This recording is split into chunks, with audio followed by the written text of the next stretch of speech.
გილაგელაძესთან რა ურთიერთობაში ხართ? მეგობრები ძანდები. საერთო მიწა გაქვთ ბატონო გიორგი. ასევე ამ ქონებასთან დაკავშირებით პოლიციელის ყვალობაზე ძალიან შთამბეჭდავი ქონება. ერთ-ერთი აღმოჩნდა ესე. ბატონი გიორგი გურეშიძე. კაცი, რომელიც ჩვენს კითხვებს უკომენტაროდ გაორბის პოლიციელი გიორგი გურეშიძეა. ეს სწორედ ის ადამიანია, ვინც დაკავებულმა ექიმმა გიორგი ახობაძემ ამოიცნო და მისთვის წამლის ჩადებაში ამხილა. არაფერი იქნებოდა ნარკოტიკის ჩადებაში ახალი და გასაოცარი, რომ არა ერთი გარემოება. შთამბეჭდავად შეძლებული პოლიციელი გურეშიძე საქართველოს ახალი შინაგან საქმეთა მინისტრის გელა გელაძის ბიზნეს პარტნიორია. ეს ორნი ერთად 7620 კვადრატულ მეტრ მიწას ფლობენ ახმეტაში. არც გელაძესთან მეგობრობას და არც სხვა კითხვებზე გურეშიძეს პასუხის გაცემა არ უნდა. წავკიში მიწა, რომელიც ახობაძის დაკავების შემდეგ იყიდეთ. არ გადაიფიქრეთ.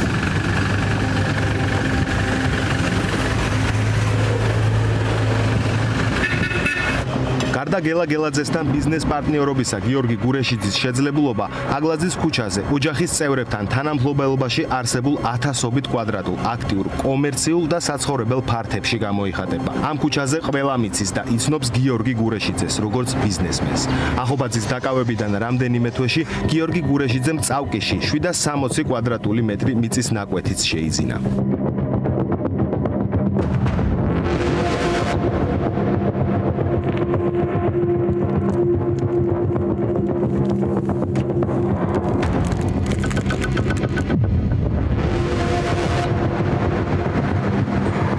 დეკემბერს დაახლოებით ღამის პირველ საათზე აქციიდან მომავალი გიორგი ახობაძის მანქანა საპატრულო პოლიციამ ზუსტად ამ ადგილას გააჩერა. სწორედ ამ დროს მის სიახლოვეს კრიმინალური პოლიციის 6 თანამშრომელი გამოჩნდა. დაკავებამდე რამდენიმე დღით ადრე ახობაძემ იცოდა ან სავარაუდოდ გრძნობდა რომ დაიჭერდნენ და პრევენციისთვის ვიდეო ჩაწერა. თუმცა ამას ხელი არ შეუშლია პოლიციისთვის, რომ იგი საეჭვო გარემოში კამერების ჩანაწერის ნეიტრალური მოწმისა და ყოველგვარი ნეიტრალური მტკიცებულების გარეშე დაეკავებინათ.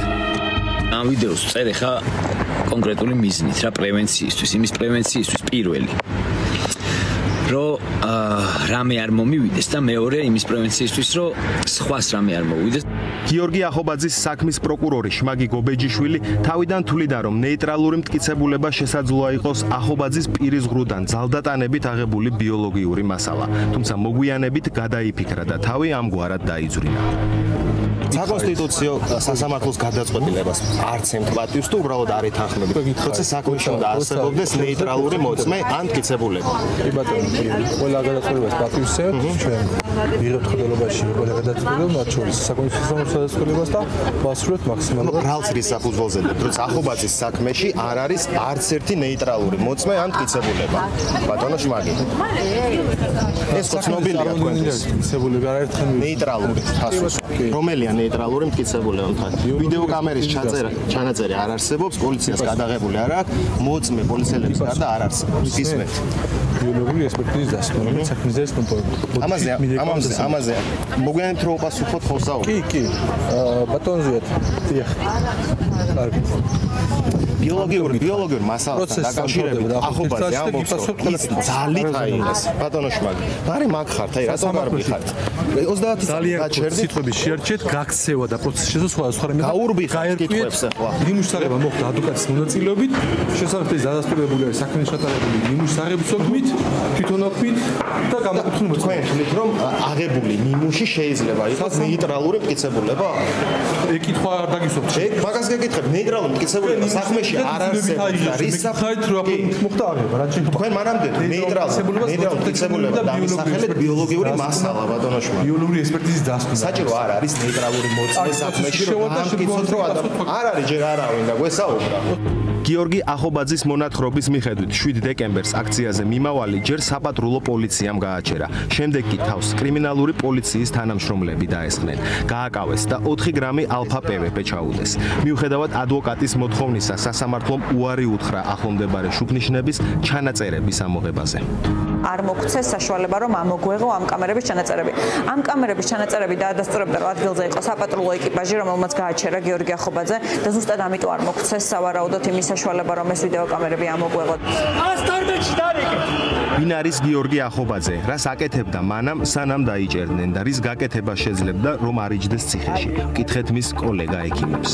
გიორგი ახობაძე არ არის ერთი ჩვეულებრივი რიგითი ექიმი და იმედია კოლეგები არ მიწყენენ, რომ ჩვენი თაობის ერთ-ერთი უნიჭიერესი და როგორც იტყვიან, წყალებს სმარტგონების პატრონია, რომელიც უკიდურესად რთულ, კრიტიკულ და გამოუვალ მდგომარეობაში ყოველთვის პოულობდა ოპტიმალურ გამოსავალს, ისეც რომ პაციენტი არ დაზიანებულიყო. ეს მეტყველებს იმაზეც, რომ გიორგის საქართველოს საზღვრებს გარეთ, როდესაც გადაყავდა პაციენტი, ყოველთვის მიყავდა ისეთი პაციენტები, ტრანსპორტირებას ეწეოდა, რომელსაც სხვა ექიმები ან მაღალ რისკად თვლიდნენ, ან ვერ ბედავდნენ წაყვანას და გიორგი იყო ერთადერთი თუ არა ალტერნატივა ასეთი პაციენტების ტრანსპორტირების. უამრავი მადლიერი პაციენტი არსებობს. კონკრეტულად გიორგის გადაჩენილი, კონკრეტულად გიორგის მორიგეობაზე დამძიმებული პაციენტები, რომელთანაც უშუალოდ გიორგის ჰქონდა ურთიერთობა. ახობაძის დაკავების პარალელურად 7 დეკემბერს დაახლოებით იმავე დროს და იმავე ბრალდებით დააკავეს ჟურნალისტი ნიკოლოზ კაცია. მას 14 გრამი კოკაინის შენახვა შეძენას ედავებიან. მის საქმეშიც ერთადერთი მტკიცებულება მხოლოდ პოლიციელების ჩვენებები და ძალდატანებით აღებული ბიოლოგიური მასალაა. ბრალდების ვერსიით კაციაც ახობაძის მსგავსად გარე სათვალთვალო კამერებისგან მოშორებით მხოლოდ და მხოლოდ 3 პოლიციელმა დააკავა და ამიტომ ვერ შეძლეს ტელეფონით ვიდეოს გადაღება. ის განმარტება, რომ ყოფნის ვავსებდი და ამიტომ ვერ შევასრულე და ვერ გადავიღე, ეს არ არის განმარტება, რომელიც მართლმსაჯულების განხორციელების პრინციპებს შეიძლება სამომავლოდ ემსახურებოდეს ხო? იმიტომ რომ ასეთი მარტივი განმარტება, ანუ ობიექტური შესაძლებლობა მას ჰქონდა რეალურად. კაციას სასამართლოზე 18 ივნისს მოწმე პოლიციელი მირზა ჯაფარიძე გამოიკითხა. ბრალდებულის თქმით, ჯაფარიძე საერთოდ არ ყოფილა მისი დაკავების ადგილას. მართლაც გარდა წინასწარ გავლილი კითხვებისა მირზა ჯაფარიძე ყველა სხვა კითხვაზე ან გარემოებაზე ამბობდა, რომ არ ახსოვს. ჩემი თავი არ მიგაჩნია სწორ პოზიციაში ვესაუბრობ ადამიანს, რომელიც საერთოდ არ ყოფილა.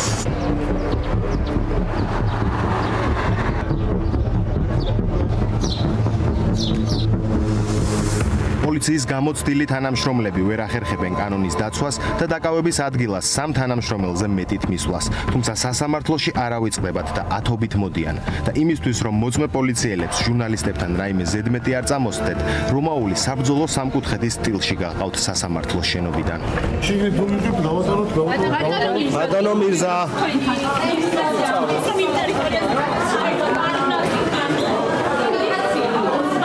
ბატონო მირზა ვერაფერს საერთოდ არ ვინახავ ხას.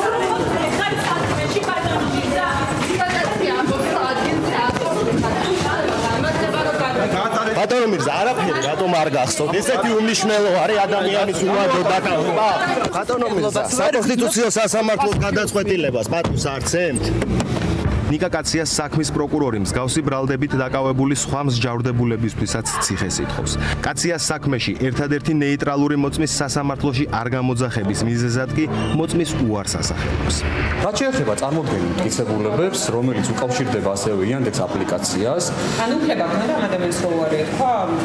რა თქმა უნდა, სასამართლოსაც მიმართ. ძიმე დანაშაულის არა, ნახეთ, გამოკითხვას შეთავაზა. კი, არა, აქვს მაგას მნიშვნელობა კატეგორიას, რატო რა დააშალა ნაკლებად. არ უნდადეს მოწმე გამოცხადება. თავისი წესებია. კიდევ ერთი ადამიანი დააკავეს 7 დეკემბერს, ისიც იმავე ბრალდებით და დაახლოებით იგივე დროს. როგორც ყველა სხვა შემთხვევაში, პოლიციამ ვიდეო კადრების გადაღება ვერც თედო აბრამოვის დაკავებისას მოახერხა. აბრამოვი ზუსტად ამ ადგილას მოდიოდა, როდესაც ის პოლიციამ გააჩერა, მაგრამ ნაცვლად იმისა, რომ მისი ჩხრეკა ამ ადგილას კამერების თვალწინ მომხდარიყო, თედო აბრამოვი მოშორებით იმ ადგილას გადაიყვანეს, რომელსაც კამერები არ უყურებს. 22 წლის თედო აბრამოვის შემთხვევაშიც პოლიციამ იგივე მეთოდი გამოიყენა, რაც კაციას და ახობაძის დაკავებისას. ის კამერებსა და ხალხს მოარიდეს და მოფარებულ ადგილას მათივე მტკიცებით აქციაზე მიმავალი აბრამოვისგან 4 გრამი MDMA ამოიღეს. თქვენ რატომ შეძლებთ გეწამოვიდეთ ვიდეო გადაღება? რა გიშინათ ხელს? კი ბატონო, მოგახსენებთ პაკეტებს, ასევე მოვსებდიობს ხელში მეჭირა სამუშაო პაპკა და ასე ვთქვათ ორ საქმეს როგორც ვიყავ. ჩემი პირადები და ტელეფონიდან ნაკუთი დათარეს. დანარჩენი ჩამყარი სცენარი მას და კონტროლ პარამეტრები პლასტიკური ბარათები და სამის გასაღები. ეს ყველაფერი სადავე კეთილში. არის სილამიტაზე.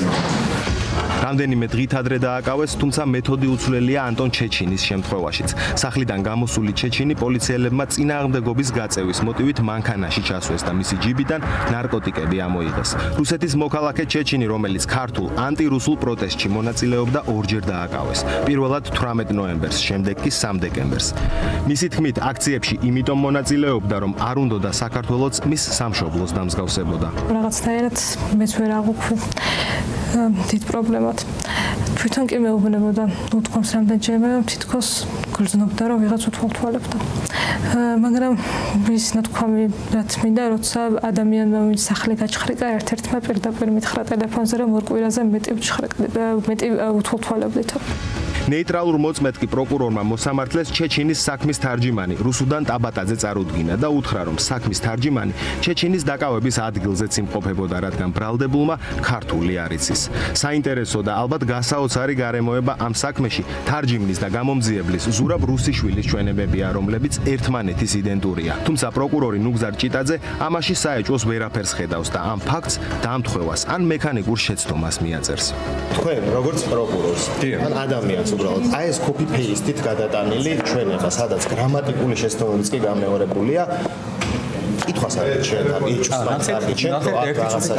ნახეთ თითოეული გამიხსნით ახლა თითოეული პირი როდესაც კითხულობს გამოგიცნობს თავის ხელით შეხშენიშნა აწერს რომ ჩვენება წაკითხულია მისი კარნახი სწორია და აწერს ხელს იმ შემთხვევაში რასაც თქვენ მეკითხებით ამ შემთხვევაში ეს არის დაფიქსირებული კონკრეტული კითხვები თუ რატომ მოხდა აი კონკრეტულად რაიმე სიტყვის მაგალითად გრამატიკული შეცდომის გამეორება თავად იმ პირმა უნდა გააკეთოს განმარტება ვინც ოქმის შეადგინა ვინც გაეცნო და არა მხოლოდ სიტყვა ნებისმიერი გარემოება შეიძლება ნებისმიერი გარემოება არა აქვს მნიშვნელობა აბსოლუტურად ჩეჩინი დაკავებისას და დაკავების შემდეგაც ციხეში მასზე განხორციელებულ ძალადობაზე საუბრობს მართალია სახალხო დამცველის აპარატმა გამოძიება დაიწყო თუმცა შესაძლოა გამოძიებისთვის საჭირო დრო ჩეჩინისთვის კრიტიკულად მცირე აღმოჩნდეს რადგან მას ჯანმრთელობის სერიოზული პრობლემები აქვს ამასობაში გადის დრო ანტონს კისტა გაიზარდა უკვე ციხეში არ ვიცით ახლა რა მდგომარეობა იმედია მალე შევძლებთ რომ ტომოგრაფია ისევ გადაუღონ და შემდეგ ძალიან დიდი იმედი მაქვს რომ კიდევ უფრო გაზრდილი არ დახვდება თუმცა ახლა უკვე არის საოპერაციო და ადამიანის ჯანმრთელობა უარესდება და ამას დამატებული ციხეშიც აგრძელებენ მასზე ძალადობას სასამართლო პროცესები დასასრულს მიუახლოვდა გინების და პროტესტის ამგზალავი რეჟიმი ყველაფერს აკეთებს რომ აქციის მონაწილეები გააშავოს დიდი ალბათობით ყველა ამ საეჭვო საქმეზე გამამტყუნებელი განაჩენი დადგება რეჟიმი არ დაინდობს სტუდენტებს ექიმებს მსახიობებს ჟურნალისტებს არავის ვინც მსხვერპლად უკვე ამოარჩია კოლეგებს ეტყოდი რომ სასამართლო პროცესებზე მსახიობები მაგრა გჯობნიან და ოჯახ ხელოვნების მსახურებს ჩვენზე თავისუფლები ყოფილხართ ბატონებო